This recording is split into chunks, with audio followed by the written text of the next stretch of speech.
Hello, Thomas Westbrook here. Have you ever wondered, what does it take to convert an atheist?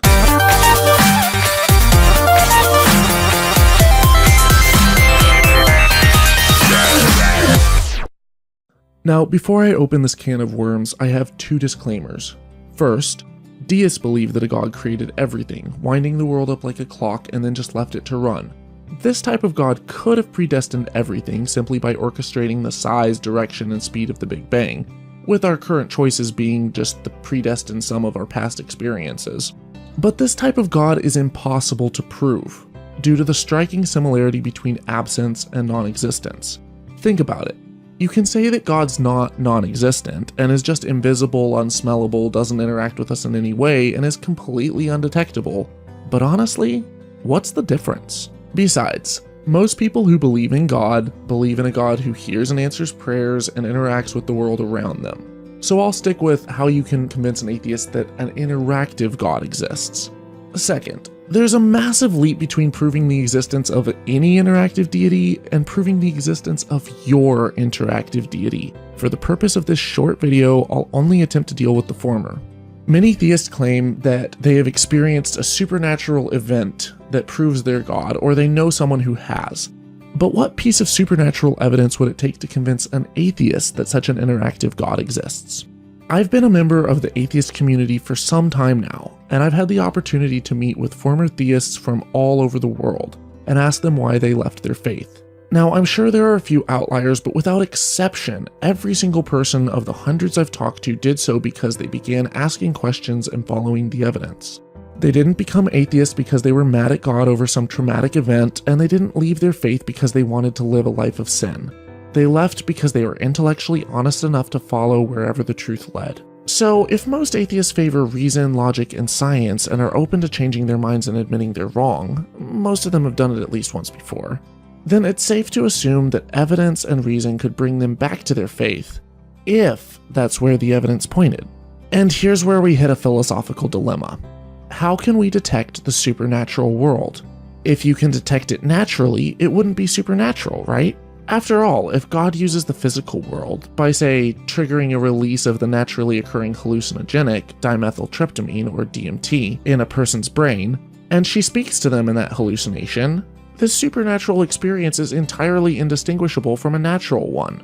If God is confined by the laws of nature, then is he God? And if he's not, and he alters them on occasion, then scientists would have to rewrite their equations to figure out why they're not constant and come up with a natural explanation.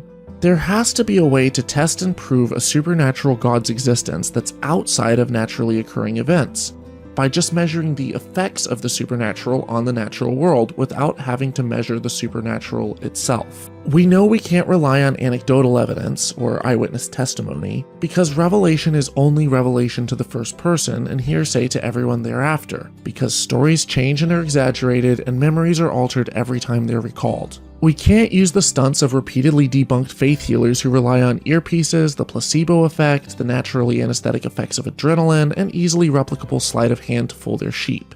Improbable events aren't proof of God because they aren't supernatural. They just happen less often because they're improbable, not impossible. We can't use dreams, hallucinations, or visions because that all occurs in your head naturally and is scientifically explainable. So what does it take? I can't speak for every atheist, but there's one way to indirectly test the existence of supernatural forces in the natural world that would change my mind. Prayer studies. A double-blind, replicable test on the efficacy of prayer.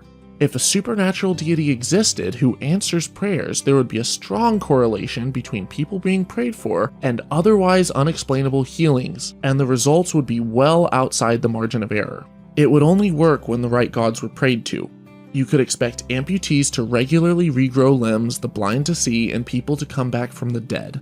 Instead, in a study of over 1,800 coronary bypass surgery patients at 6 academic medical centers, most of which were religious, people who unknowingly received prayer fared absolutely no differently than those who received none at all.